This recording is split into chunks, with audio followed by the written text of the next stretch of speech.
আমরা সবাই জীবনে কামনা করি, কেউ ধন সম্পত্তির কামনা করি, কেউ ভালোবাসার, কেউ বন্ধুদের, কেউ নাম খ্যাতি আদি ইত্যাদি।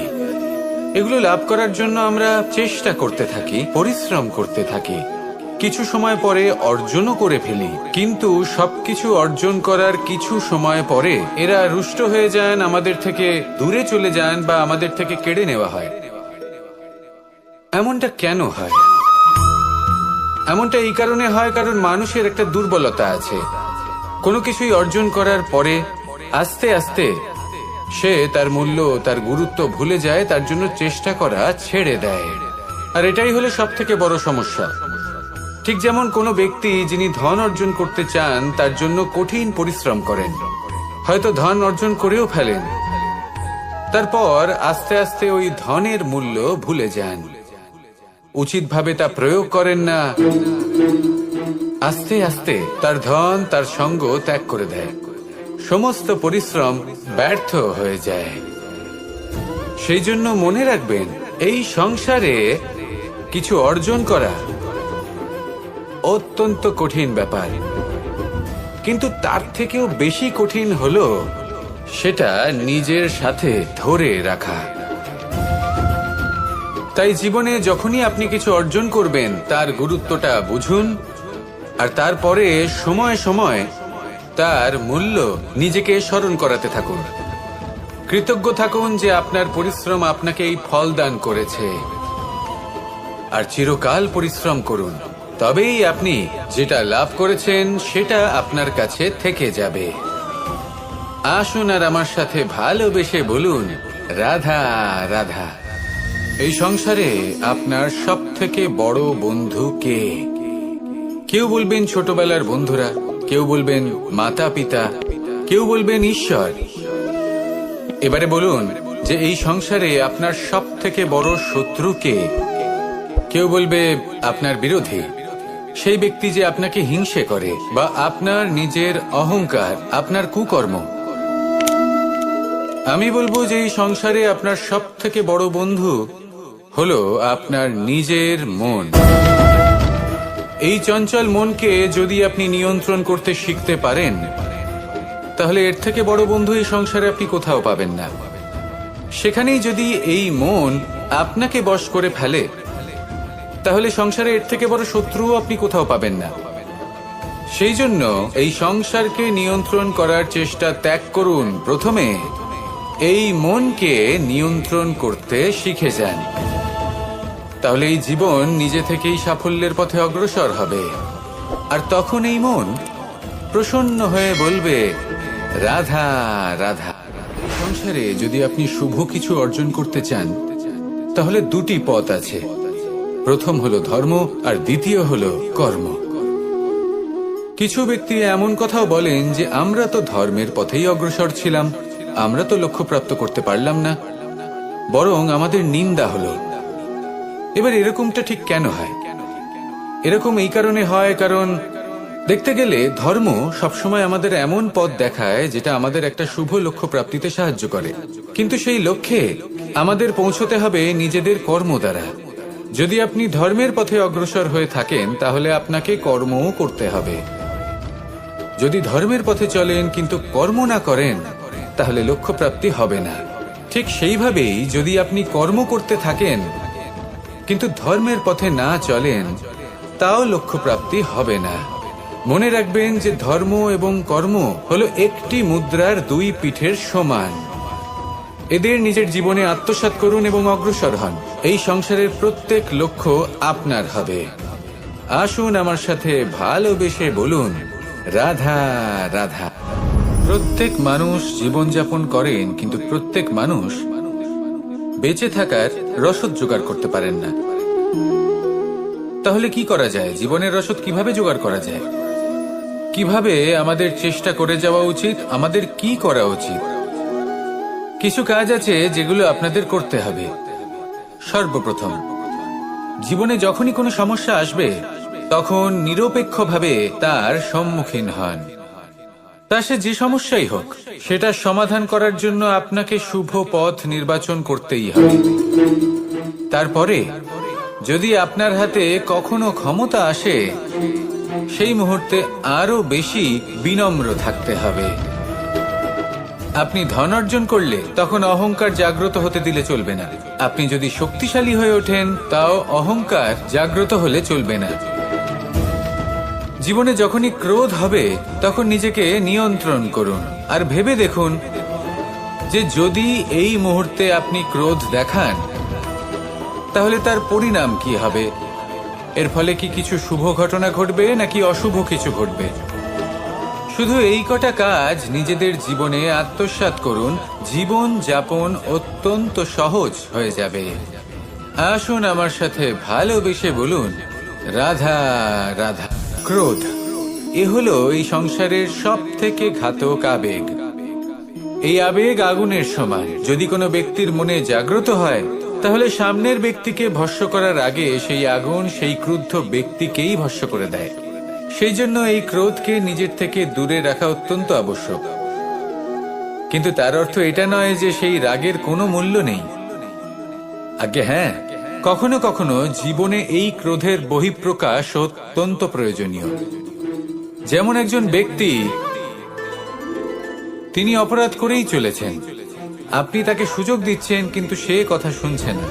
সে এই বিভ্রান্তি নিয়ে জীবন অতিবাহিত করছে যে সে যেটা করছে সেটাই হলো উচিত, আর এটাই ভেবে সে অধর্মের পথে অগ্রসর হচ্ছে।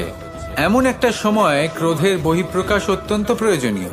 যেমন শ্রীরাম ক্রুদ্ধ হয়েছিলেন, উনি অগ্নিবাণ সাধন করেছিলেন সাগরের প্রতি, কারণ সাগর নিজের অহংকারে মত্ত হয়ে কিছুতেই শ্রীরামকে লঙ্কা পর্যন্ত পৌঁছানোর পথ খুঁজে দিচ্ছিল না। যখন শ্রীরাম ক্রুদ্ধ হলেন, তখন সাগর ওনাকে পথ দেখালো। ক্রোধ প্রকাশ করুন, কিন্তু উচিত সময়, উচিত পরিস্থিতিতে, উচিত মাত্রাতে। আর কখনোই এই ক্রোধের আবেগ যেন আপনাকে নিয়ন্ত্রণ না করতে পারে। আসুন আমার সাথে ভালোবেসে বলুন, রাধা রাধা। সব থেকে শক্তিশালী শব্দ হলো নীরবতা এবং প্রসন্নতা। এই দুটি সব থেকে বেশি কঠিনও। এবার আপনি বলবেন, এতে কঠিনের কি আছে? না, ক্ষেত্র বিশেষে নিজে নীরব থাকা হলো অত্যন্ত কঠিন। আর তার থেকেও বেশি কঠিন হলো বিকট পরিস্থিতিতে নিজেকে প্রসন্ন রাখা।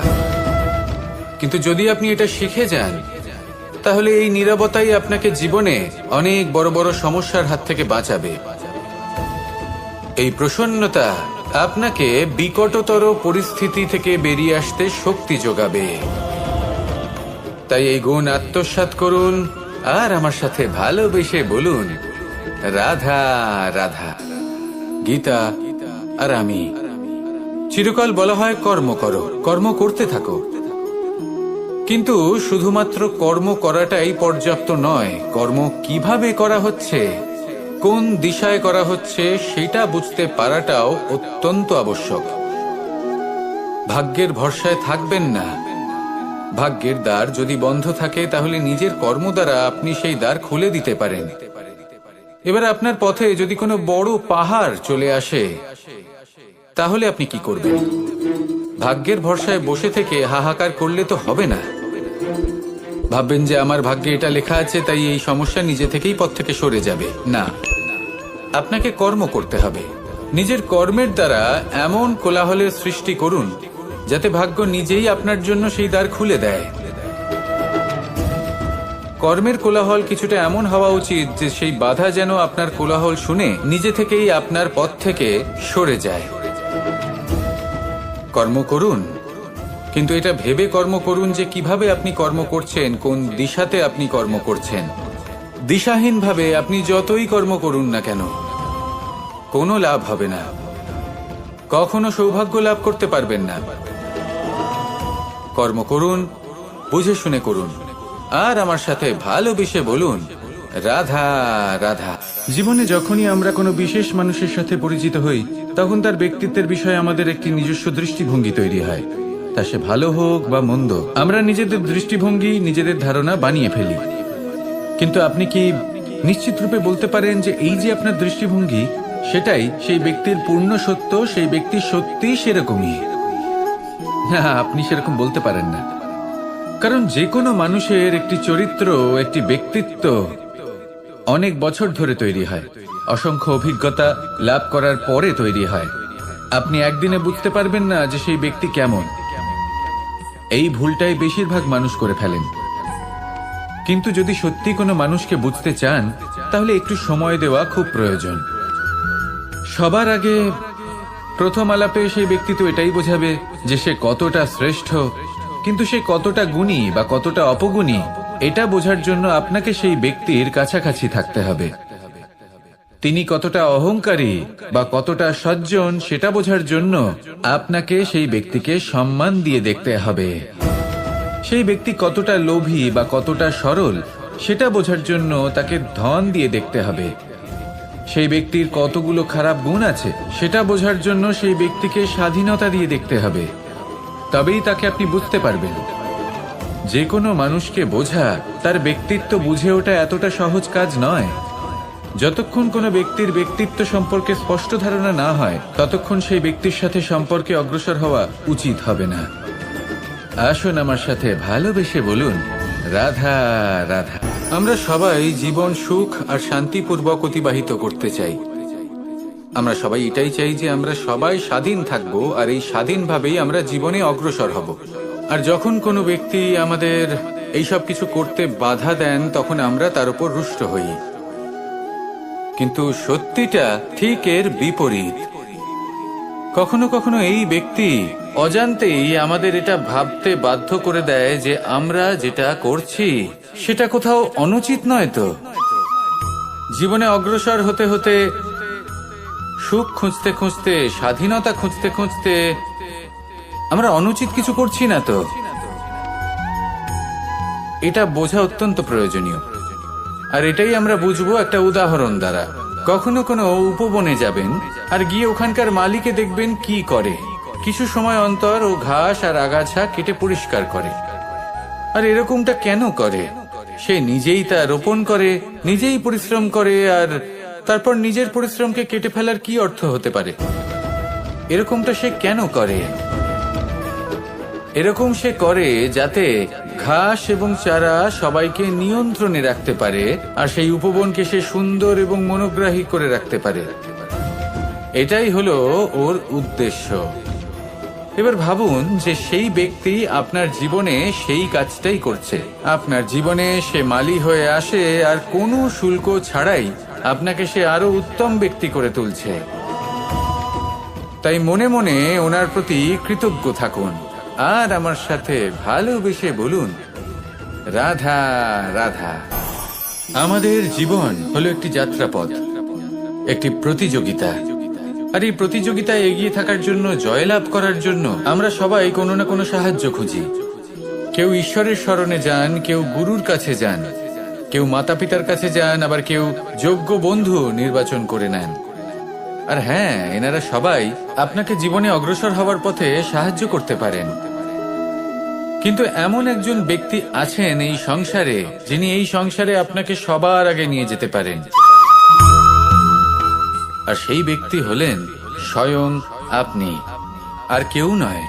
অর্থাৎ আপনি যদি চেষ্টা করেন, পরিশ্রম করেন, তাহলে আপনার বন্ধু, আপনার বান্ধব, আপনার পরিবার, আপনার গুরু আপনাকে সাহায্য করতে পারে, আপনাকে আরো অনেক বেশি প্রদান করতে পারে। কিন্তু যদি আপনার চেতনাই না থাকে, তাহলে কেউ আপনাকে এগিয়ে নিয়ে যেতে পারবে না। যেমন ছোট্ট একটা বালক যে সবেমাত্র হাঁটতে শিখছে, প্রথমে সে হামাগুড়ি দিয়ে চলতে চেষ্টা করে। তার মাতা পিতা তাকে দেখে খুব আনন্দ পান, তাকে উৎসাহও দেন। সেই ছোট বালক দাঁড়াতে চেষ্টা করে, হাঁটতে চেষ্টা করে, আবার পড়ে যায়, আবার উঠে দাঁড়ায়, আবার চেষ্টা করে, আবার পড়ে যায়। আর ভবিষ্যতে গিয়ে সে হাঁটতেও শিখে যায়, আবার দৌড়তেও শিখে যায়। এই সংসারে আপনি যে কর্মই করতে চান না কেন, যে স্বপ্নই আপনি পূর্ণ করতে চান না কেন, সেটা আরম্ভ হবে আপনাকে দিয়ে, আপনার কর্ম দ্বারা। তাই কর্ম করতে শুরু করুন। বাইরে থেকে সাহায্য পেতেই পারেন, তা সদ্ব্যবহার করুন, আর আমার সাথে ভালোবেসে বলুন, রাধা রাধা। জ্ঞান। এই সংসারের, এই জীবনের আধার হলো জ্ঞান। আমরা সবাই জ্ঞান লাভ করতে চাই, সামনে অগ্রসর হতে চাই, কারণ আমাদের লক্ষ্য পূরণ করাই হোক, আমাদের পথ খোঁজাই হোক, বা যে কোনো কাজ হোক, এই জ্ঞান আমাদের সাহায্য করে। এই জ্ঞান অত্যন্ত আবশ্যক, কিন্তু অনেক মানুষ এটা বুঝতেই পারেন না যে জ্ঞান কিভাবে অর্জন করা যেতে পারে, কিভাবে এই জ্ঞান লাভ করা সম্ভব হতে পারে, কি কর্ম করতে হবে, কোনটা ভাবতে হবে। ওনারা না রীতি জানেন না নীতি জানেন, সেই জন্য ওনাদের জীবনে জ্ঞান আসে না, তাই দুঃখী হয়ে পড়েন। আর এখানে বলি, দুঃখ পাওয়ার কোনো কারণ নেই। আপনার জীবনে জ্ঞান আসেনি, এটা কোনো লজ্জার বিষয় নয়। লজ্জার বিষয় হলো এটা যে জ্ঞান লাভের জন্য আপনি প্রস্তুতি নন, আপনি তৎপর নন, আপনি চেষ্টাই করছেন না। অজ্ঞানী হওয়া কোনো খারাপ বিষয় নয়, কিন্তু জ্ঞান লাভের পিপাসা না থাকা, এটা হলো সবথেকে বড় দোষ। তাই সবসময় জ্ঞান লাভের জন্য প্রস্তুত থাকুন আর চেষ্টা করতে থাকুন। আসলে নির্বাচনটা আপনাকে করতে হবে যে আপনি অজ্ঞানী থেকে জ্ঞানী হয়ে উঠতে চান, নাকি জ্ঞানী থেকে আবার অজ্ঞানী হয়ে উঠতে চান। আসুন আমার সাথে ভালোবেসে বলুন, রাধা রাধা। আমাদের জীবন হলো একটি যাত্রাপথ, একটি প্রতিযোগিতা। আর এই প্রতিযোগিতায় এগিয়ে থাকার জন্য, জয়লাভ করার জন্য আমরা সবাই কোনো না কোনো সাহায্য খুঁজি। কেউ ঈশ্বরের শরণে যান, কেউ গুরুর কাছে যান, কেউ মাতা পিতার কাছে যান, আবার কেউ যোগ্য বন্ধু নির্বাচন করে নেন। আর হ্যাঁ, এনারা সবাই আপনাকে জীবনে অগ্রসর হওয়ার পথে সাহায্য করতে পারেন। কিন্তু এমন একজন ব্যক্তি আছেন এই সংসারে, যিনি এই সংসারে আপনাকে সবার আগে নিয়ে যেতে পারেন। আর সেই ব্যক্তি হলেন স্বয়ং আপনি, আর কেউ নয়। অর্থাৎ আপনি যদি চেষ্টা করেন, পরিশ্রম করেন, তাহলে আপনার বন্ধু, আপনার বান্ধব, আপনার পরিবার, আপনার গুরু আপনাকে সাহায্য করতে পারে, আপনাকে আরো অনেক বেশি প্রদান করতে পারে। কিন্তু যদি আপনার চেতনাই না থাকে, তাহলে কেউ আপনাকে এগিয়ে নিয়ে যেতে পারবে না। যেমন ছোট্ট একটা বালক যে সবেমাত্র হাঁটতে শিখছে, প্রথমে সে হামাগুড়ি দিয়ে চলতে চেষ্টা করে। তার মাতা পিতা তাকে দেখে খুব আনন্দ পান, তাকে উৎসাহও দেন। সেই ছোট বালক দাঁড়াতে চেষ্টা করে, হাঁটতে চেষ্টা করে, আবার পড়ে যায়, আবার উঠে দাঁড়ায়, আবার চেষ্টা করে, আবার পড়ে যায়। আর ভবিষ্যতে গিয়ে সে হাঁটতেও শিখে যায়, আবার দৌড়তেও শিখে যায়। এই সংসারে আপনি যে কর্মই করতে চান না কেন, যে স্বপ্নই আপনি পূর্ণ করতে চান না কেন, সেটা আরম্ভ হবে আপনাকে দিয়ে, আপনার কর্ম দ্বারা। তাই কর্ম করতে শুরু করুন। বাইরে থেকে সাহায্য পেতেই পারেন, তার সদ্ব্যবহার করুন আর আমার সাথে ভালোবেসে বলুন, রাধা রাধা। গঙ্গা ভারতের সবথেকে শক্তিশালী নদী, এমন একটি নদী যে নিজেই হলো একটি ইতিহাস। কিন্তু কখনো ভেবেছেন যে এই গঙ্গা নদীর প্রবাহ যখন গঙ্গোত্রী থেকে শুরু হয়, তখন তার উৎপত্তি কিভাবে হয়? হিমবাহ যখন গলে যায়, তখন একটি ফোঁটার জন্ম হয়। সেই ফোঁটাগুলোর সাথে আরো কিছু ফোঁটা যুক্ত হয়, তারপরে একটি ছোট ধারা উৎপন্ন হয়, সেটা বইতে থাকে। এর পরবর্তীতে আরো অনেক ধারা আরো অনেক ফোঁটার সাথে যুক্ত হয়ে যায়, আর অবশেষে একটা মহান বিশাল ধারা জন্ম নেয়, যাকে আমরা মহানদী গঙ্গা বলি। সেই জন্য এই কথা বলা হয়েছে যে একটি পাথর দিয়ে প্রাচীর বানানো যায় না। মহানদী গঙ্গা আসলে কি, যদি ভালোভাবে ভেবে দেখেন, তবে এ হলো অগুন্তি জলের ফোঁটার মিশ্রণ, যেটা আরম্ভ হয় একটি ফোঁটা দ্বারা। একটি ফোঁটা যা এদের সকলকে নিজের অন্তরে সমাহিত করে নেয় এবং এমন একটি যাত্রা শুরু করে যা পরবর্তীতে মহানদী গঙ্গার রূপ ধারণ করে। এর থেকে আমরা কি শিক্ষা পাই? এটাই যে জীবনে শুধুমাত্র পরিশ্রম এবং সমস্যার সম্মুখীন হওয়াটাই পর্যাপ্ত নয়, সেটা তো সকলকেই করতে হয়। প্রয়োজন হলো সারল্য। সারল্য দ্বারা সবাইকে নিজের অন্তরে সমাহিত করে নিতে হবে, তাদের সাথে চলতে হবে, অনেককে এক করে তুলতে হবে। এই প্রবৃত্তি যদি আপনি নিজের অন্তরে জাগ্রত করেন, তাহলে আপনিও গঙ্গার মতো মহান হয়ে উঠবেন। আসুন আমার সাথে ভালোবেসে বলুন, রাধা রাধা। যখনই আমরা মহাদেবের কথা স্মরণ করি বা ওনাকে পুজো করি, তখন আমরা বলে থাকি হর হর মহাদেব। কিন্তু এই গৌরব আরেকজন দেবীও লাভ করেছেন, দেবী গঙ্গা। যখন আমরা গঙ্গা নদীতে প্রবেশ করি, সেই জলকে হাতে নিয়ে আমরা বলি হর হর গঙ্গা। ভেবে দেখুন, ভারতে এবং এই সংসারে এত সংখ্যক নদী রয়েছে, কিন্তু এই গৌরব, এই সম্মান, এই মহানুভবতা শুধুমাত্র দেবী গঙ্গাই লাভ করেছেন। এমন কেন? কারণ দেবী গঙ্গা যে স্থান থেকে প্রবাহিত হতে শুরু করেন, সেই স্থান থেকেই এই সংসারের সিঞ্চন শুরু হয়ে থাকে। নিজের সঞ্জীবনী শক্তি দ্বারা উনি এই সংসারের মঙ্গল করেন। মানুষের অন্তরের সেই পাপ, নেতিবাচক বোধ, সেই মালিন্য উনি নিজের অন্তরে সমাহিত করেন, সেই মানুষের শুদ্ধিকরণ করেন, আর তার বদলে কিছুই চান না। ঠিক সেভাবেই আমাদের জীবনে এমন কিছু মানুষ আছেন, যদি আমরা তাদের সাহায্য করতে পারি, বিপদ থেকে বেরিয়ে আসার জন্য তাদের প্রেরণা যোগাতে পারি, ওনাদের শক্তি প্রদান করতে পারি, ওনাদের দুঃখ ও যন্ত্রণা আমরা হরণ করতে পারি, আর তার বদলে কিছুই না চাই, তাহলে আমরাও মহান হওয়ার পথে অগ্রসর হয়ে যেতে পারি। হয়তো সেই দিন সকলে আমাদের জয় জয়কার নাও করতে পারেন, কিন্তু সেই দিন আমরা হর হর মহাদেব, হর হর গঙ্গা এই দুই কথার সার অবশ্যই বুঝতে পারব। আসুন আর আমার সাথে ভালোবেসে বলুন রাধা রাধা। কর্ম, ধর্ম, জ্ঞান, এই তিন স্তরে অনেক মানুষ পৌঁছতে পারেন। অনেকে এই পরীক্ষা দিয়ে তাতে উত্তীর্ণ হয়ে যেতে পারেন, কিন্তু শিখরে পৌঁছে শাসন তিনিই করতে পারেন যার কাছে এই চতুর্থ গুণটিও থাকে, সমর্পণ। অত্যন্ত গুরুত্বপূর্ণ একটা গুণ এটা। এই সমর্পণ আসলে অত্যন্ত গুরুত্বপূর্ণ। পূর্ণ সমর্পণ দরকার নিজের লক্ষ্যের প্রতি, সমর্পণ নিজের কর্তব্যের প্রতি, সমর্পণ নিজের আত্মার থেকে নির্গত স্বরের প্রতি, সমর্পণ নিজের রথির প্রতি, অর্থাৎ আমার প্রতি। এবার এই পরীক্ষায় অত্যন্ত কঠিন এক বাঁক আসতে চলেছে, যেখানে সারথীকে সমর্পণের নিরিখে পরীক্ষা করা হবে, আর তাতে উত্তীর্ণ হওয়ার পরেই তার হাতে ধর্ম স্থাপনের রথের রাশ তুলে দেওয়া হবে।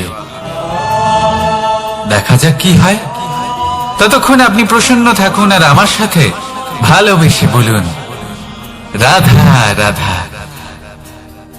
যখন একজন ভক্ত এবং তার ভগবান এক আকার ধারণ করেন, যখন একজন ভক্ত নিজের ভগবানের প্রতি, নিজের জীবনের লক্ষ্যের প্রতি সম্পূর্ণরূপে সমর্পিত হয়ে যান, তখন জন্মগ্রহণ করে ভক্তি। আর তখন সংসারের সমস্ত আশা তিনি ত্যাগ করতে পারেন। সমস্ত আশা শেষ হতে পারে, কিন্তু মানুষের সঙ্গ ভক্তি কখনো ত্যাগ করে না। যখন ভক্ত ও ভগবান এক আকার ধারণ করেন, এক হয়ে যান, তখন রথী এবং সারথীর মধ্যে কোনো পার্থক্য থাকে না। তারাও এক হয়ে যান। একটাই ব্যক্তিত্ব, একটাই অস্তিত্ব। আর সেই জন্যই কখনো কখনো রথীর আদেশ ছাড়াই সারথী রথ চালিয়ে দেন, আবার কখনো সারথীর পরামর্শ ছাড়াই রথী আক্রমণ করে ফেলেন। এ তো শুধুমাত্র আরো একটা গুণ সেই সারথীর মধ্যে, যিনি ধর্ম স্থাপনার মহান কাজে আমার সারথী হতে চলেছেন। তাহলে আসুন আমার সাথে ভালোবেসে বলুন রাধা রাধা। ভাগ করে নেওয়া বা বন্টন করা প্রত্যেক মানুষের জীবনে অবশ্যই হয়ে থাকে, আর অনেক সময় এটা জীবনে অতি আবশ্যক হয়ে পড়ে। কিন্তু ভাগ করার মনোকামনা তার থেকেও বেশি গুরুত্বপূর্ণ হলো যে কোন ঘটনার আধারে এই বাটোয়ারা হলো। অনেক সময় এই বাটোয়ারা হলো শান্তির প্রতীক, আবার অনেক সময় এই বাটোয়ারা বিপ্লব ঘটাতে পারে, এমন এক বিপ্লব যা মহাযুদ্ধ ঘটিয়ে দিতে পারে। দেখুন, বাটোয়ারা সম্পত্তির হোক বা হোক ভিক্ষার, শিক্ষা কিন্তু একটাই। জীবনে অনেক সময় বাটোয়ারা দরকার হতে পারে, কিন্তু যতদূর সম্ভব তা এড়িয়ে চলুন। একসাথে মিলে এগিয়ে চলুন। কারণ দেখুন, এই যে বাটোয়ারা ভাগ করে দেয়, আর সেখানেই একতা আপনাকে অগ্রসর করে। তাহলে আপনিও এটাই করুন, একসাথে মিলে সামনে এগোন, আর আমার সাথে ভালোবেসে বলুন, রাধা রাধা। আত্মীয় স্বজন কারা হন? তারাই যারা সুখে দুঃখে পাশে থাকেন, তারা যারা বিপদের সময়ে আপনার পাশে এসে দাঁড়ান। এবার দেখুন, একটা প্রশ্ন করব আপনাদের, সব থেকে ঘনিষ্ঠ, আবশ্যক এবং গুরুত্বপূর্ণ আত্মীয় কারা, বিশেষ করে বিপদের সময়? কেউ বলবেন মাতা, কেউ বলবেন পিতা, কেউ বলবেন ভাই বোন, ইত্যাদি ইত্যাদি। এবার ভাবুন, আপনি বড় হয়ে গেছেন, আপনি বাড়ি থেকে দূরে চলে গেছেন, পেট ভরানোর জন্য আপনাকে প্রত্যেক দিন চেষ্টা করতে হয়। এমন সময় যদি আপনার জীবনে বিপদ এসে পড়ে, তাহলে কখন আপনার খবর ওনাদের কাছে পৌঁছবে? কতক্ষণে ওনারা সাহায্য করতে আসতে পারবেন? এরকম এক সময় সব থেকে গুরুত্বপূর্ণ আত্মীয় হন আপনার প্রতিবেশী, কারণ তারাই সেই মুহূর্তে আপনার সব থেকে কাছে। আপনি কখনো পরীক্ষা করে দেখবেন, আপনার তার সাথে লক্ষ্য মতভেদ থাকলেও প্রতিবেশীকে কষ্টের মধ্যে দেখে সবার আগে সাহায্য করতে তারাই এগিয়ে আসেন। তাই প্রতিবেশীর সাথে সম্পর্ক ভালো রাখুন, শুধুমাত্র স্বার্থের জন্য নয়। এটা হলো শান্তিরও আধার। যদি এই সম্পর্ক ভালো থাকে, তাহলে না কথায় কথায় বিবাদ হবে, না মতান্তর। আর এই সুখী সম্পর্কের ছায়ায় মন প্রসন্ন হয়ে বলবে, রাধা রাধা। কখনো ভেবে দেখেছেন, মানুষকেই এই সংসারে সর্বশ্রেষ্ঠ প্রাণী কেন বলা হয়? অন্য কোনো প্রাণীকে কেন নয়? শুধু কি এই জন্যই আমরা চিন্তা করতে পারি, আমাদের কাছে তীক্ষ্ণ বুদ্ধি রয়েছে, কোনো কিছু আবিষ্কার করতে পারি, সেই কারণেই? তা তো অন্য কোনো প্রাণীর কাছেও থাকতে পারে। এমন কিছু পশুও রয়েছে যাদের কাছে তীক্ষ্ণ বুদ্ধি আছে। তাহলে মানুষ কেন? কারণ মানুষের কাছে এমন কিছু রয়েছে যা অন্য প্রাণীর কাছে নেই, মানবতা। মানবতা যা সর্বপ্রথম এগিয়ে যেতে চাইলেও যদি পথে কেউ ধাক্কা খেয়ে পড়ে যায়, তাকে আগলে রাখতেও জানে। মনে রাখবেন, আপনার সব থেকে বড় পরিচয় আপনার নাম, আপনার সম্পত্তি বা আপনার ধর্ম নয়। আপনার সব থেকে বড় পরিচয় হল আপনার মানবতা।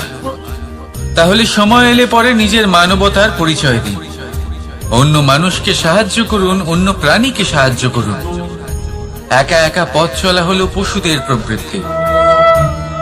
মানুষ হলেন তিনি যিনি অন্যের জন্য প্রাণও দিতে পারেন। মানুষ হলেন তিনি যিনি অন্য মানুষের প্রাণ বাঁচান।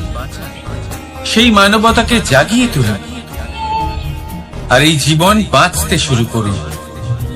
আর হ্যাঁ, আমার সাথে ভালোবেসে বলুন, রাধা রাধা। এই সংসারে মাতা পিতা তার সন্তানকে সব থেকে বড় উপহার কি দিতে পারে? বৈভব, সুযোগ সুবিধা, বাড়ি, নাকি আশেপাশের পরিবেশ? এই সংসারে মাতা পিতা তার সন্তানকে সব থেকে বড় উপহার শিক্ষা দিতে পারেন, কিন্তু তার জন্য সময়ের প্রয়োজন হয়। এবার এই সময় অত্যন্ত অদ্ভুত। সময়ের ধারণা সবার রয়েছে। কখনো কখনো কিছু কঠিন সময় বরদানের মতো আমাদের সম্মুখে আসে। এরকম কোন সমস্যার কথা যদি আমি বলি, যেমন যুদ্ধ, মহামারী, মহা অসুখ, এরকম সময় আমাদের কাছে যথেষ্ট সময় থাকে। এই সময় আমরা চিন্তা করি, ভয়ভীত হই, কে জানে কত সম্পত্তির ক্ষয়ক্ষতি হবে। এবার এই সময় কিভাবে কাটিয়ে ওঠা যায়? অশুভ চিন্তা তার মনের মধ্যে বাসা বাঁধে, সে বুঝতে পারে না সে কি করবে। আমি বলবো, চিন্তা ত্যাগ করুন, এই ভয়কে ত্যাগ করুন। আর মনে রাখুন একটা গুরুত্বপূর্ণ কথা, যে ঈশ্বর আপনাকে বরদান দিয়েছেন যাতে আপনি নিজের কর্তব্য পূর্ণ করতে পারেন। কর্তব্য, নিজের পরিবারকে সময় দেওয়া, নিজের সন্তানকে শিক্ষা দেওয়া, তাদের সাথে বসুন, কথাবার্তা বলুন, আলোচনা করুন। কিছু কথা তারা বলবে, কিছু আপনি বলবেন। কিছু আপনি শিখবেন, কিছু তারা শিখবে। তাদের সাথে খেলা করুন, তাদের সাথে পূর্বপুরুষের গল্প করুন। এইসব করলে তাতে না শুধু তাদের ভবিষ্যৎ উজ্জ্বল হবে, বরং আপনিও সন্তুষ্টি পাবেন। ভয়ভীত হবেন না। আজ বর্তমানে আপনি কি করতে পারেন যাতে আপনার বর্তমান সঠিক হবে এবং ভবিষ্যৎ উজ্জ্বল হবে, তাতে একাগ্র হন। সবকিছু শুভ হবে। রাধা রাধা। দাদা আমাকে সব সময় জিজ্ঞাসা করেন যে কানাই, তোমার এই মুখের হাসি, তোমার মুখে সব সময় কেন থাকে, কিভাবে থাকে?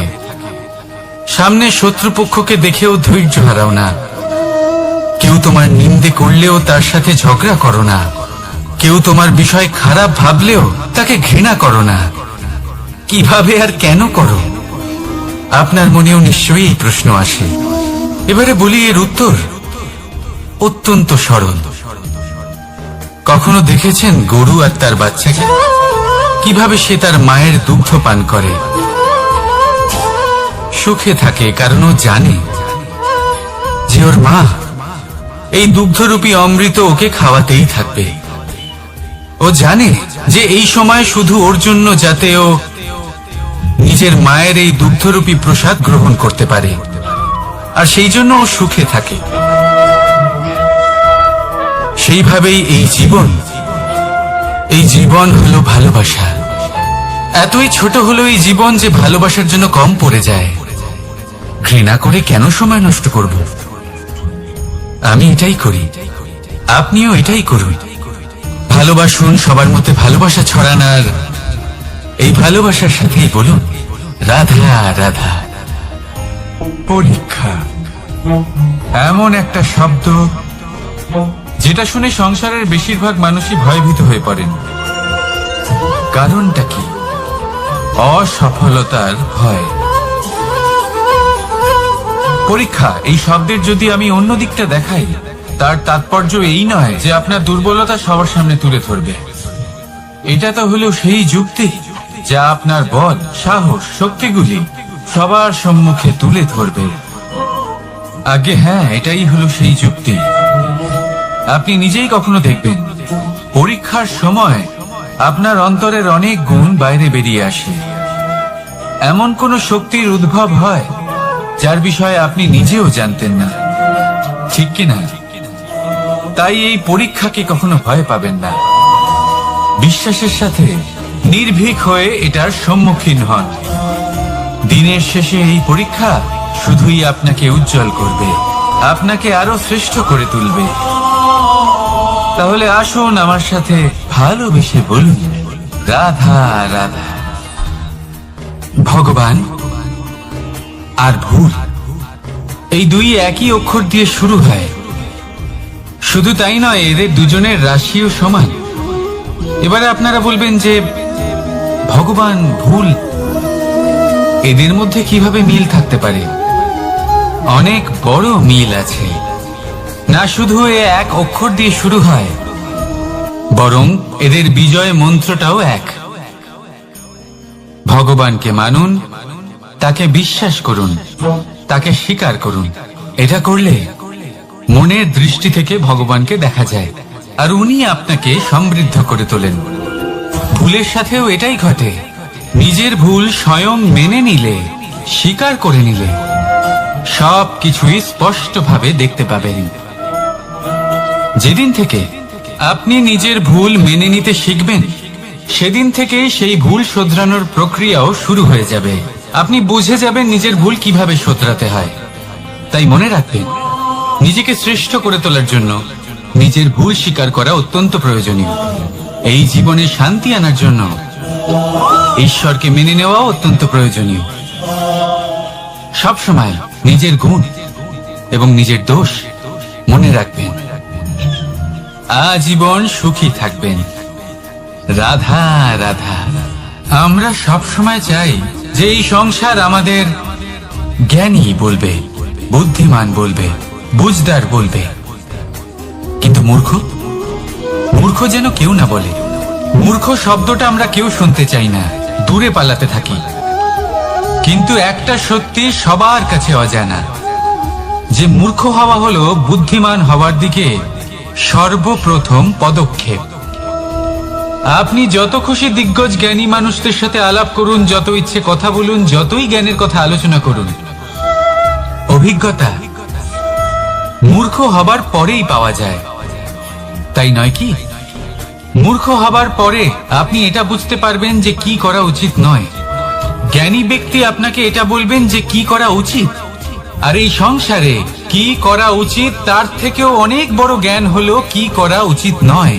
সেই জন্য সব সময় মনে রাখবেন, আপনার করা কিছু ভুল, আপনাকে যদি কেউ মূর্খ বানিয়ে থাকে, ছল চাতুরি করে থাকে, তাহলে কোনো ব্যাপার নয়, এটা শেষ পর্যন্ত আপনাকে আরো বুদ্ধিমান করে তুলবে। এই মুহূর্তে ধন্যাত্মক থাকুন, এই সংসার আপনাকে অবশ্যই জ্ঞানী বলবে। রাধা রাধা। আপনি কি কখনো একজন মালিকে একটা বাগানের যত্ন নিতে দেখেছেন? যদি কখনো একটা গাছে উই ধরে যায়, মালি তখন শুধু সেই গাছের নয়, সমস্ত বাগানের চিকিৎসা করায়। আপনারা হয়তো বলবেন, এ কেমন মূর্খতা, যখন উই একটা গাছে লেগেছে সমস্ত বাগানের চিকিৎসা কেন করাতে হবে? এ তো অযথা পরিশ্রম করা। কিন্তু মালি খুব ভালো করে জানে যে উই হয়তো একটা গাছে লেগেছে, কিন্তু তা সমস্ত বাগানকে নাশ করে দিতে পারে। এবার মালির এই শিক্ষা, এই জ্ঞান অন্য অনেক জায়গাতে প্রযোজ্য। এই সংসারে আমরা শুধুমাত্র নিজের পরিবারের কথাই চিন্তা করি, তাদের যত্ন নিই, চেষ্টা করি যেন তারা ভালো থাকেন, সুখে থাকেন। আর সেই সময় এই সমাজের কিছু বিরোধী মনোভাব এই সমাজকে গ্রাস করে ফেলে, এই সমাজকে নষ্ট করে ফেলে, কিন্তু আমাদের নজর শুধু আমাদের পরিবারে থাকে। সেই জন্য যখন কথা ওঠে রাষ্ট্রের, দেশের, তখন তার জন্য সিদ্ধান্ত নিতে হবে, তখন তার জন্য ত্যাগ করতে হবে। আর মনে রাখবেন, যে সমস্যায় আসুক তার সমাধান পূর্ণরূপে বাঞ্ছনীয়। এই সংসারে প্রত্যেক ব্যক্তি যদি নিজের পরিবারেরও খেয়াল রাখেন এবং সমাজেরও খেয়াল রাখেন এবং সঠিকভাবে এই দেশেরও খেয়াল রাখেন, তবেই এই দেশ সম্পন্ন হতে পারবে।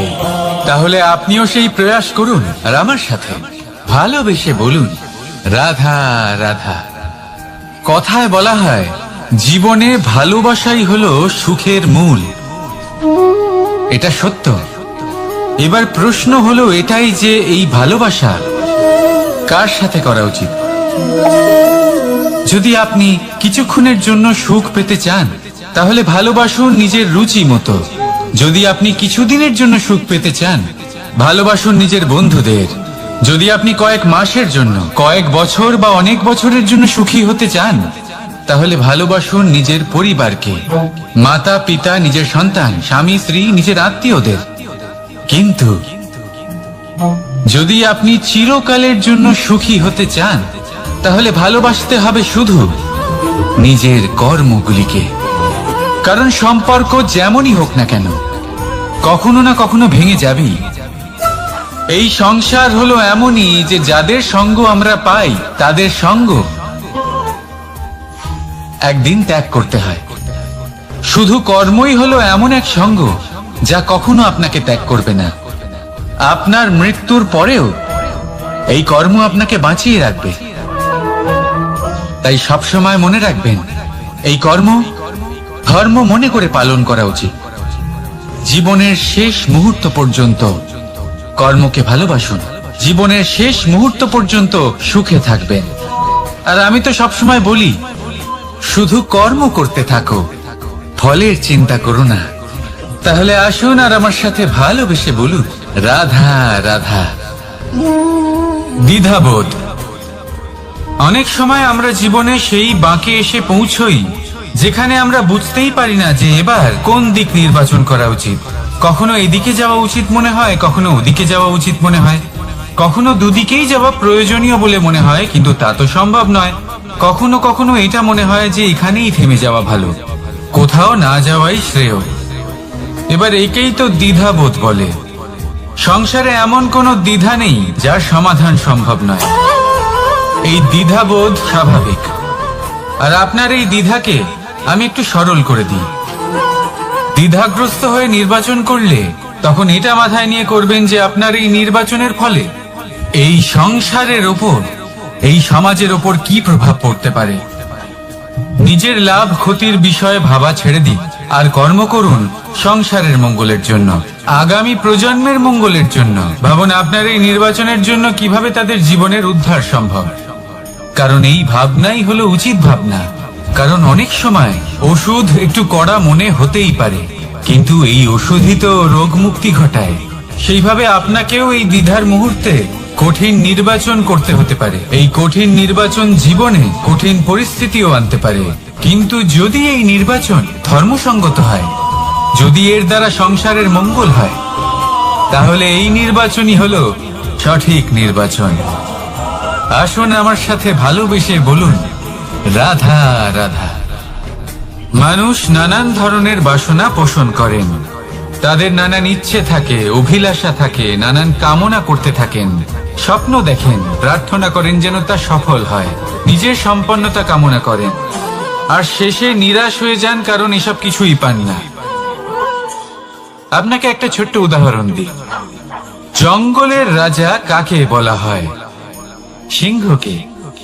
এবার যেহেতু সিংহ বনের রাজা, তাই হরিণ তো তার কাছে এসে এটা বলতে পারে না যে আপনি হলেন বনের রাজা, তাই আপনি আমাকে মেরে ফেলুন, আমাকে খেয়ে ফেলুন আর নিজের ক্ষুধা নিবারণ করুন। এমন তো হয় না। সিংহ যতই বনের রাজা হোক, তাকেও পরিশ্রম অবশ্যই করতে হয়, তবেই তার ক্ষুধা নিবারণ হয়। সেইভাবেই আপনার সমস্ত স্বপ্ন, আপনার সমস্ত ইচ্ছে, আপনার সমস্ত অভিলাষা, সমস্ত আকাঙ্ক্ষা পূরণ হবেই, অবশ্যই হবে, পরিশ্রমের দ্বারা। শুধু ভাবলেই হবে না। তাহলে আপনিও জীবনে পরিশ্রম করুন, নিজের সমস্ত স্বপ্ন পূরণ করুন, আর আমার সাথে ভালোবেসে বলুন, রাধা রাধা। আপনি কি কখনো কোনো উঁচু পর্বতের শিখরে পৌঁছতে পেরেছেন? যদি পৌঁছে থাকেন বা যদি আপনি কোনো উঁচু পর্বতের শিখরে যান, তাহলে ভালো করে দেখবেন, আপনি যত উঁচুতে অগ্রসর হতে থাকবেন, আস্তে আস্তে সমস্ত বনস্পতি বিলুপ্ত হতে থাকে। তারপরে সমস্ত গাছপালা, পশু পাখি সব বিলুপ্ত হতে থাকে। শেষ পর্যন্ত সেই শিখরে থেকে যায় শুধুমাত্র শান্তি, নীরবতা। আমাদের মানুষের সাথেও এটাই হয়। মানুষ যখন আত্মবিকাশের পথে অগ্রসর হতে থাকে এবং নিজের জীবনের শিখরে পৌঁছতে চায়, তখন তার একা থাকা অত্যন্ত প্রয়োজনীয় হয়। আর তাকে তখন ত্যাগ করতে হয় নিজের সুখ স্বাচ্ছন্দ্য, নিজের সম্পত্তি, নিজের সমৃদ্ধি, নিজের সৌন্দর্য। দেখুন, জীবনের শিখরে পৌঁছনো একেবারেই সহজ কাজ নয়। এ হলো অত্যন্ত দুর্গম এক পথ, কিন্তু যদি আপনি সেখানে পৌঁছতে চান, তাহলে আপনাকে ত্যাগের প্রবৃত্তি জাগিয়ে তুলতে হবে। ত্যাগ কি সেটা জানতে হবে, কারণ ত্যাগের ফলেই মনে শান্তি আসে, আর সেই শান্তির ফলে মনে উৎপন্ন হয় প্রেম। আর এই প্রেমই হলো জীবনের অন্তিম লক্ষ্য। তাহলে আসুন আমার সাথে ভালোবেসে বলুন, রাধা রাধা। মানুষ বলেন প্রেমে অনেক শক্তি আছে, আর এটা সত্যিও বটে। প্রেমে এতটাই শক্তি থাকে যে শত্রুতার বড় বড় স্তম্ভকেও এত সহজে ফেলে দিতে পারে। কিন্তু আপনি দেখে থাকবেন, যারা অধিক শক্তিশালী হন তারা দুই ধার সম্পন্ন তরোয়ালের মতো হন। কারণ এই প্রেম যদি আচরণে থাকে, মনে থাকে, বিচার বুদ্ধিতে থাকে, তাহলে তা শুভ হয়। এই প্রেম সৃজন করে। কিন্তু প্রেম যদি ব্যবসার অঙ্গ হয়, যদি এই প্রেমের ব্যবহার নিজের স্বার্থ, নিজের অহংকারের জন্য করা হয়, তাহলে তা সংসারের বিনাশ ঘটাতে পারে। রাধা প্রেমের ব্যবহার করেছে শাম্বের কারণে, আর শাম্ব সেই প্রেমের ব্যবহার করেছে নিজের অহংকার, নিজের স্বার্থ সিদ্ধির জন্য। শেষ পর্যন্ত ক্ষতি শাম্বের হলো না, হলো প্রেমের। তাই মনের মধ্যে প্রেম ভাব অবশ্যই রাখুন, নিজের আচরণেও প্রেম ভাব বজায় রাখুন, কিন্তু সতর্কও থাকবেন আপনার এই প্রেম একে নিয়ে কেউ ব্যবসা না করে ফেলে। আসুন আর এই ভালোবাসার সাথেই বলুন রাধা রাধা। ফলটা দেখছেন আপনি?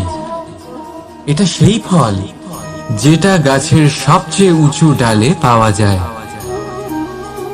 কিন্তু যখন এটা খসে পড়ে তখন এটা আকাশের দিকে যায় না যা ওপরে আছে, সে যায় সেই ভূমির দিকে যে নিচ থেকে তার দিকে তাকিয়ে থাকে। কেন? কারণ এই ফলের নিজের উচ্চতার ধারণা মাটির থেকে নিজের দূরত্ব দেখে হয়। এই ব্যাপারটাই আমাদের মানুষের জন্য খাটে। যদি আপনি সম্পন্ন হন তাহলে তাদের সাহায্য অবশ্যই করবেন যাদের সামর্থ্য আপনার থেকে কম, যাদের সাহায্যের অত্যন্ত প্রয়োজন। আপনার সামর্থ্য বেশি কারণ তাদের আপনার থেকে সামর্থ্য কম। দেখুন, জীবনে আনন্দ শুধু বড় হওয়ায় নয়, বরং তাদের সাহায্য করেও আছে যারা কোনো কারণবশত আপনার থেকে নিচে রয়ে গেছেন। আর যখন একটা ফল এই কথাটা বুঝতে পারে তখন আপনি নয় কেন, রাধা রাধা। সময় বড়ই বিচিত্র অনুভব দেয়। যখন অপেক্ষা করছেন তখন অনেক লম্বা হয়ে যায়। প্রতিটা মুহূর্ত একটা গোটা দিনের মতো মনে হয়। ঠিক সেইভাবেই যদি কোথাও যেতে দেরি হয় তখন সময় দৌড়তে থাকে, প্রসন্নতায় বয়ে যায় আর নিরাশায় থমকে যায়। আপনদের সাথে থাকলে সময়ের খেয়ালই থাকে না, শত্রুদের সাথে থাকলে সেই সময়ই খারাপ হয়ে যায়। কিন্তু এটাই কি সত্যি বাস্তব? না, সময় তো সময়ই হয়, নিজের গতিতেই চলে। শুধু সেই গতির আভাস আমাদের মানসিক অবস্থা অনুযায়ী বদলে যেতে থাকে। তাই এই সমস্যা সময়ের নয়, আমাদের মানসিকতা। তাই নিজেকে খুশি রাখুন, অন্যদেরও খুশি রাখুন। আগের সমস্ত ঘটনা ভুলে যান আর একটা উজ্জ্বল ভবিষ্যতের দিকে অগ্রসর হন। সময় সব সময় ভালোই লাগবে। প্রেম করুন সবার সাথে, সময় সব সময় সুখেই কাটবে। রাধা রাধা। অগ্নি জীবনে খুব মহত্বপূর্ণ হয়। এই অগ্নি উজ্জ্বলতা হয়ে আমাদের জীবিত রাখে।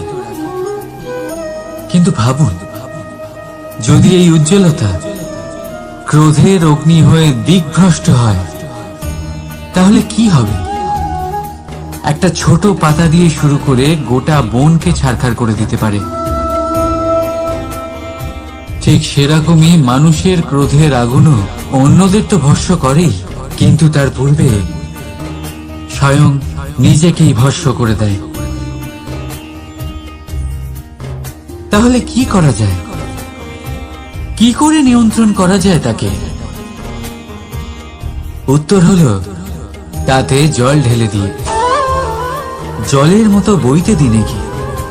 ঠিক সেইভাবে যেমন সূর্য নিজের অগ্নিকে তেজ বানিয়ে আপনার কাছে পৌঁছে দেয়। এটাই পার্থক্য সূর্যের অগ্নি আর ক্রোধের অগ্নির মধ্যে। সূর্যের অগ্নি বিচ্ছুরিত হয়ে প্রতিফলিত হয়ে আসে, আর সেই জন্যই তাকে তেজ বলা হয়। অন্যদিকে আমাদের ক্রোধের আগুনের কোনো সীমাই থাকে না। তাহলে নিজের অন্তরের শক্তিকে ক্রোধের আগুন বানিয়ে জ্বালাতে চান, নাকি উজ্জ্বলতা বানিয়ে বিস্তারিত করতে চান? সিদ্ধান্ত আপনার। রাধা রাধা। এই সংসার অনেকটাই বড়, আর আমরা তার কাছে অত্যন্ত নগণ্য। এই সংসারে এমন অনেক মানুষ পাওয়া যায় যারা বোঝান যে এই সংসারটা কতটা বড়, কতটা অদ্ভুত, কতটা সুন্দর। আর এই সংসার রচনা করে পরমেশ্বর কত মহান এক কাজ করেছে। কিন্তু আপনি এই জীবনে মাত্র কয়েকজন মানুষকেই পাবেন যারা আপনাকে এটা বলবেন যে এই সংসারে আপনি কতটা গুরুত্বপূর্ণ, আপনি কতটা অদ্ভুত। যদি আপনি তাদের সাথে থাকেন তাহলে তারা নতুন কিছু সৃষ্টি করতে পারেন, এই সংসারকে আরো কতটা পবিত্র করতে পারেন। তাই এই সংসারকে গুরুত্ব না দিয়ে সেই মুষ্টিমেয় কিছু মানুষকে গুরুত্ব দিন, কারণ তারাই হলো আপনার আপনজন, আর তারাই আপনাকে সঠিক পথে চালিত করবে। মানুষকে তো বর্ষার স্রোতও বই নিয়ে যেতে পারে, তাকে সাগরও ডুবিয়ে দিতে পারে, কিন্তু গঙ্গা জল সবচেয়ে বেশি শুদ্ধ, কারণ তার কয়েক ফোঁটা মানুষকে মুক্ত করে দেয়। রাধা রাধা। এ হলো একটা পাতলা সুতো। ভাবছি যদি এটা দিয়ে আমি পোশাক বানাই তাহলে নিজের জন্য কত সুন্দর একটা পোশাক বানাতে পারবো, কিন্তু যদি এটা আমি চিন্তা করবেন,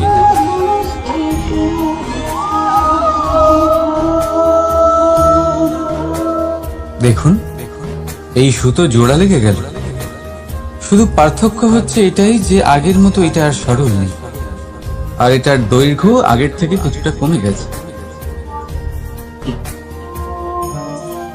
এই সংসারে প্রেমের সাথেও ঠিক এটাই হতে পারে। প্রেমের এই সুতো যা দুই মানুষকে একসাথে বেঁধে রাখবে। অহংকার আর স্বার্থের আঘাত সে সহ্য করতে পারে না, ছিঁড়ে যায়। চেষ্টা করলে আবার এই সম্পর্ক হয়তো জোড়া লাগতে পারে, কিন্তু তা আগের মতো কখনোই থাকে না, কারণ মনে গিট পড়ে যায়। সেই জন্য প্রেমকে স্নেহের সাথে সামলে রাখুন, অহংকার আর স্বার্থের থেকে দূরে থাকুন। রাধা রাধা। আগুন কি করে? জ্বালায়, সেটা কাঠই হোক, কয়লা হোক, বস্ত্র হোক, যাই আপনি আগুনে দেবেন তা ভস্ম হয়ে যাবে। কিন্তু সোনা, যদি আপনি সোনা আগুনে ফেলেন তাহলে তা কুন্দন হয়ে নিজের অস্তিত্ব তৈরি করে। যদি আপনি লোহা গরম করেন তাহলে তা ইস্পাত হয়ে যায়। কেন কেন হয় এরকম? কারণ তাদের অন্তরের আগুন জ্বালানোর আগুনের থেকে অনেক বেশি তীব্র হয়। এই আগুন হলো পবিত্রতার, এই আগুন হলো নিশ্চয়তার। যদি আপনার লক্ষ্য স্থির থাকে, আপনার ইচ্ছে দৃঢ় হয়, তাহলে কুন্দন হয়ে বেরোবেন, ইস্পাত হয়ে বাঁচবেন, অন্তর থেকে শক্তি পাবেন, আর কেউ আপনার সাথে কোনো অনিষ্ট করতে পারবে না। রাধা রাধা। মানুষের জীবন কি? আপনি বলতে পারেন জন্ম আর মৃত্যুর মধ্যেকার সময়। আর মৃত্যু কখন হয়? যখন মানুষ শ্বাস নেওয়া বন্ধ করে দেয়, হাত পা নাড়ানো বন্ধ করে দেয়, ভাবা ছেড়ে দেয়। এমনটা নয়, মানুষের অন্তর, তার মৃত্যু তখনই হয় যখন তার অন্তরের করুণা শেষ হয়ে যায়। করুণা সেই ভাব যা মানুষকে মানুষ করে তোলে, যা এক মানুষকে আরেক মানুষের কষ্টে তার প্রয়োজনীয়তা অনুভব করে, আর সেটাই তাকে শক্তি দেয় অন্য কাউকে সহায়তা করার জন্য, তাকে পাত্র করে এই সৃষ্টির নিয়ন্তা হবার জন্য। দেখুন, এই সংসারে মৃত্যু কেবলমাত্র একবারই হয়, তাই তার আগে কেন মরব? এই করুণাকে কেন মারব? নিজের মনুষ্যত্ব বজায় রাখুন, মৃত্যুর পরেও আপনি জীবিত থাকবেন। রাধা রাধা। এটা হলো সূচ, আর এটা হলো তলোয়ার। এবারে আপনারা বলুন, আপনাদের দৃষ্টিকোণ থেকে এই দুই বস্তুর মধ্যে কোনটা বেশি শক্তিশালী আর গুরুত্বপূর্ণ হতে পারে? আপনি বলবেন তলোয়ারই সবচেয়ে শক্তিশালী বা গুরুত্বপূর্ণ। আচ্ছা, মানলাম যে তলোয়ার বেশি ভারী হয়। তলোয়ার আপনাকে যুদ্ধে বিজয়ী করে, যুদ্ধে শত্রুর বিনাশ করে, কিন্তু তলোয়ার দিয়ে আপনি কখনো আপনার বস্ত্র সেলাই করতে পারবেন না। যদি আপনার পায়ে কাঁটা ফুটে যায়, তা আপনি তলোয়ার দিয়ে বের করতে পারবেন না। আপনাকে সূচের ব্যবহার করতেই হবে। এবারে বলুন, তলোয়ার পেয়ে যাওয়ার পরে এইভাবে সূচকে হারিয়ে ফেলা কি ঠিক হবে?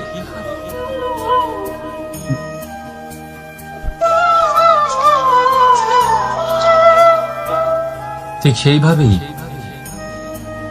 জীবনে সম্পন্ন বন্ধু পাওয়ার পরেও আপনার সেই বন্ধুদের হারাবেন না যারা কম সম্পন্ন, দরিদ্র। কারণ তারা আপনার সাথে তখন ছিলেন যখন আপনি কিছুই ছিলেন না, আর জীবনে দরকার পড়লে তারাই আপনার কাজে আসবে, সম্পন্ন বন্ধু নয়। তাই যাকে ভালোবেসেছেন তার সাথে বন্ধুত্ব পালন করুন। চিত্ত আনন্দে জেগে উঠবে। রাধা রাধা।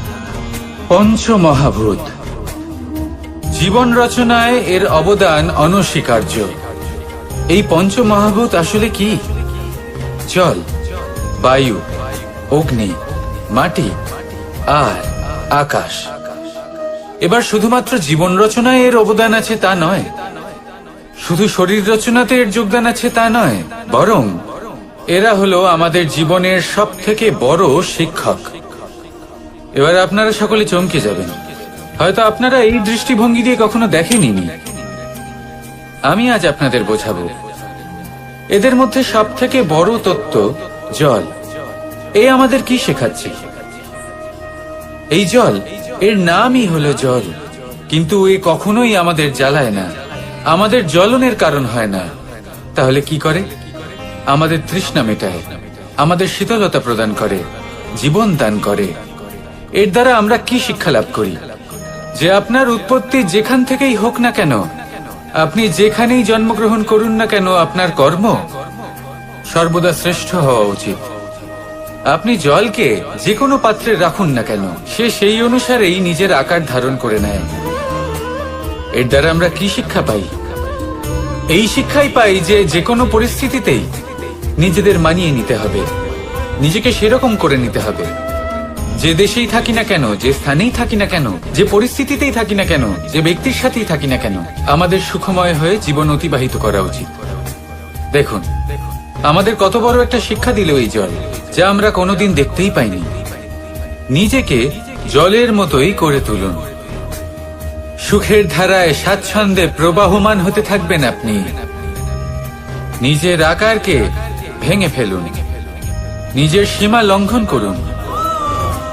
আপনি অবশ্যই একদিন মহানুভবতা অনুভব করবেন। তাহলে আসুন আর আমার সাথে ভালোবেসে বলুন, রাধা রাধা।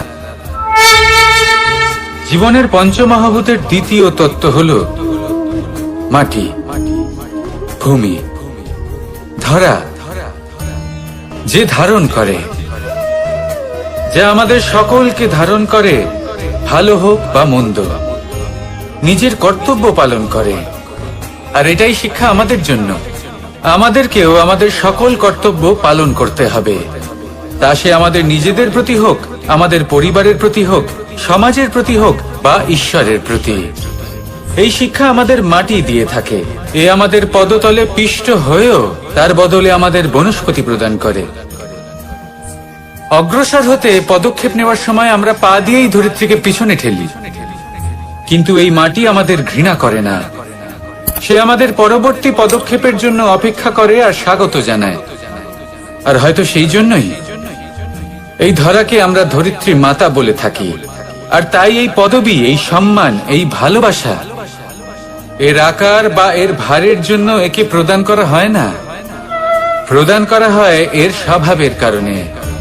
আপনিও যদি ধরিত্রীর মতো হতে পারেন, যদি আপনিও নিজের সকল কর্তব্য পালন করেন, বিশ্বাসের সাথে তা স্বীকার করে নিতে পারেন, যদি অন্য কারোর সাফল্যেও আপনি প্রসন্ন হতে শিখতে পারেন, যদি আপনি একটু কষ্ট সহ্য করে অন্য কাউকে প্রসন্নতা প্রদান বা অন্য কাউকে সেবা করতে পারেন, তাহলে আপনিও মাটির মতোই মহান হয়ে উঠতে পারবেন। তাহলে আসুন আর আমার সাথে ভালোবেসে বলুন, রাধা রাধা। জীবনের পঞ্চমহাভূতের মধ্যে একটা তত্ত্ব হলো বায়ু। বায়ু যাকে কিনা দেখা যায় না, বরং তাকে কিন্তু আমরা অনুভব করতে পারি। আর একে সব থেকে বেশি অনুভব করতে পারি তখন যখন বায়ু কম থাকে। বায়ু যদি লুপ্ত হয়ে যায়, তাহলে তখনই আমরা বুঝতে পারি যে বায়ু তো নেই, এ তো সমস্যার ব্যাপার। এবার এই বায়ু দ্বারা আমরা কি শিক্ষা পাই? এই বায়ু আমাদের এই শিক্ষা দেয় যে আমাদের কখনোই অহংকার করা উচিত নয়। আমরা সকলেই কখনো না কখনো চাই যে আমাদের শ্রেষ্ঠতা, আমাদের যোগ্যতা, আমাদের মাহাত্ম্য এই সংসার বুঝতে পারুক। আর নিজের মাহাত্ম্য প্রমাণ করার জন্য শক্তি দেখানোর কোনো প্রয়োজন নেই। কারণ যখন কোনো ব্যক্তি, এই সমাজ, এই সংসার আপনাকে নিজের থেকে দূরে করে দেবে, আপনার থেকে দূরে চলে যাবে, তখন আপনার মাহাত্ম্য কি তার আভাস সে নিজে থেকেই অবশ্যই পেয়ে যাবে। আপনার কিছুই করার প্রয়োজন নেই। বায়ুর মতো হয়ে উঠুন। বায়ু যার কিনা কোনো ভার নেই, কিন্তু যখন সময় আসে, যখন সে তুফানের রূপ নেয়, তখন অত্যন্ত বড় বড় বিধ্বংসী কাজ সে করে ফেলে। আর তখন এর শক্তির কোনো তুলনাই হয় না। বায়ু যে নিজের সঞ্চালন দ্বারা পৃথিবীকে প্রাণ দেয়, নিজের পরিবহন দ্বারা এই মেঘ সৃষ্টি করে, এই ধরিত্রীর তৃষ্ণা নিবারণ করে। বায়ুর মতো যদি আপনি হয়ে উঠতে পারেন, তাহলে হালকা হয়ে যাবেন, ওপরে উঠতে পারবেন এই সংসার, এই ভৌতিকতা, এই মোহ মায়া থেকে। আর তখন আপনি বুঝতে পারবেন যে প্রেম কাকে বলে। তখন আপনি বুঝবেন যে দান করাই হলো জীবন। তাহলে আসুন আর আমার সাথে ভালোবেসে বলুন, রাধা রাধা। জীবনের পঞ্চমহাভূতের মধ্যে একটা তত্ত্ব হলো আকাশ। আকাশ যা কিনা নিরাকার, যার কোনো আকার নেই। আকাশ যা হলো অনন্ত। আর আমাদের সবসময় মনে হয় যে এই আকাশ আমাদের সাথে জড়িয়ে রয়েছে। কেন? এবার এই আকাশ আমাদের জন্য কি না করে। আকাশ আমাদের ওড়বার স্বাধীনতা দেয়। আকাশ মেঘকে ধারণ করে যাতে আমাদের তৃষ্ণা মিটতে পারে।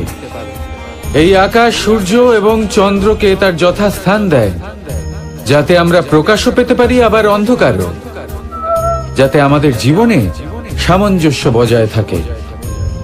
আকাশের থেকে অনেক কিছুই শেখার রয়েছে।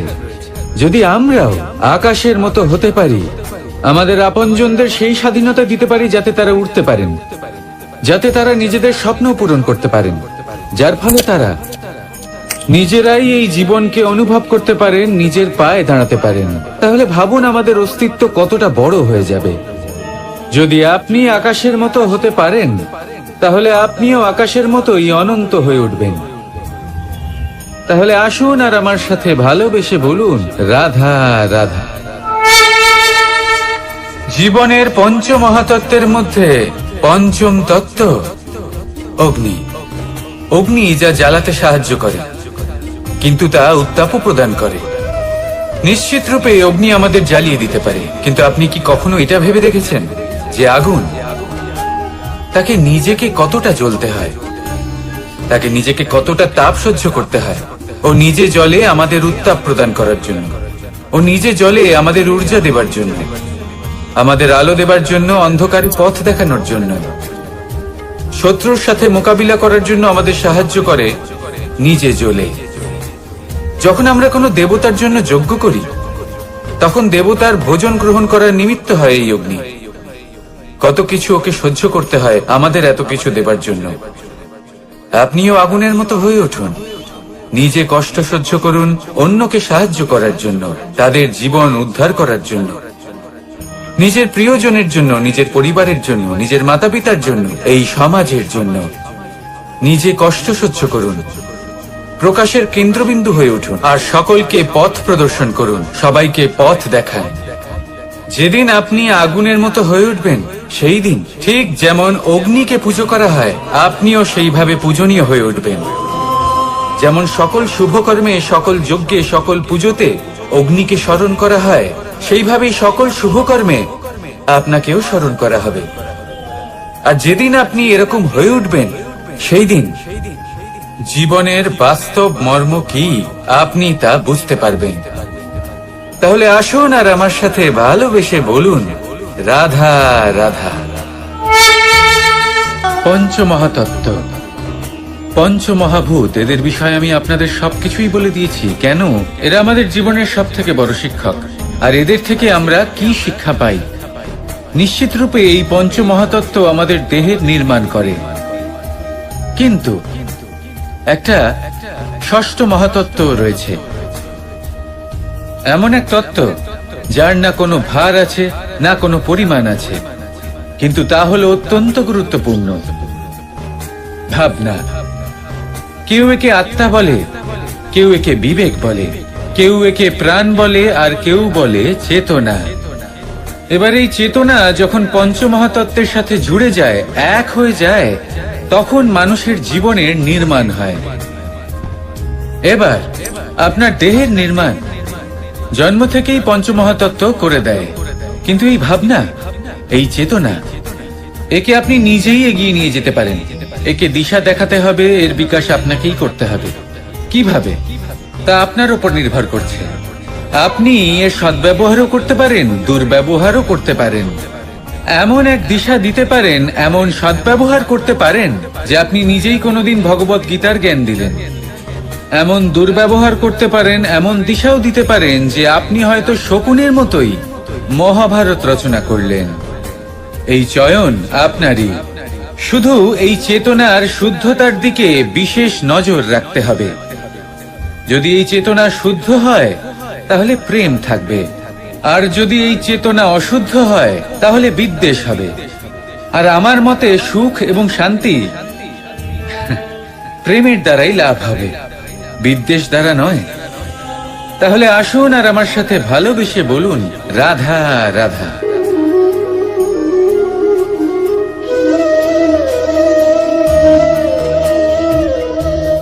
নারী জন্মসূত্রে কারোর কন্যা, ধর্মসূত্রে কারোর পত্নী, আর কর্মসূত্রে কারোর মা।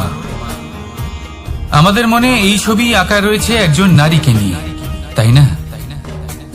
একটা অতুলনীয় ভূমিকা রয়েছে নারীদের আমাদের জীবনে, আর নারী ছাড়া আমরা কিছুই নই। কিন্তু অধিকার, সেখানে আমরা একটা ভুল করে বসি। যখন নারী একজন কন্যা থাকে, যখন সে জন্ম নেয়, তখন তার ওপর অধিকার থাকে তার পিতা। আর তারপর যখন বিয়ে হয়ে যায়, তখন তার অস্তিত্বের উপর অধিকার থাকে তার স্বামী। আর যখন তিনি মা হন, তখন নিজেই তিনি জীবনের সমস্ত অধিকার দিয়ে দেন তার সন্তানকে। কিন্তু আমরা কি কখনো এটা ভেবেছি, এই জীবন হলো তার নিজের? যে নারী সবার কল্যাণ করছেন, তার জীবনের অধিকারও তার কাছেই থাকা উচিত, তাই না? তার নিজের জীবনের সিদ্ধান্ত সে নিজেই নিতে পারেন, নিজেই নিজের ভাগ্যের রচয়িতা হতে পারেন। আর এর জন্য আমাদের নিজেদের পাল্টাতে হবে, দৃষ্টিভঙ্গি পাল্টাতে হবে। কারণ এই ধারণা সেটা আজ বা কালকের ব্যাপার নয়, এটা ঘটে চলেছে বহু বছর ধরে, আর চলতেই থাকবে যদি আমরা এটা না বদলাই। আর এটা তখনই সম্ভব হবে যখন আমরা নিজেদের মধ্যে পরিবর্তন আনব। তাই আজকের পর থেকে, এই মুহূর্ত থেকে, কোনো নারীর ওপর অকারণ অধিকার স্থাপনের আগে সহস্রবার ভেবে দেখবেন। কারণ যখন নারী নিজের অধিকার কেড়ে নিতে বাধ্য হবেন, তখন শুধু এবং শুধুমাত্র বিনাশই ঘটবে। রাধা রাধা।